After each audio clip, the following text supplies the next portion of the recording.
Hugh, did you share that emotion and pride that Jennifer just mentioned watching the pictures from Andrews last night?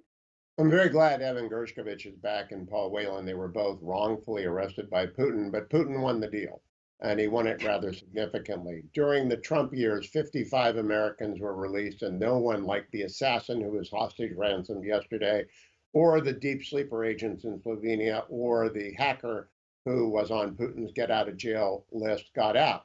What Putin does is what the Iranians do.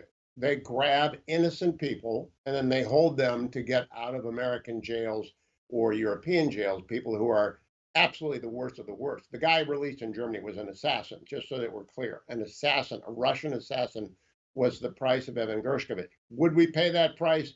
I think we probably would, but let's be very clear eyed. We do incentivize every evil regime in the world to do the same thing. Israel is now struggling with this ever since the October 7th massacre of 1200. Hamas took 250 people that day, probably 60 to 70 are still alive, and they're hoping to pull off prisoner swaps like this, which bring back dangerous people from jail. So there's always a cost. We have to be clear eyed about it.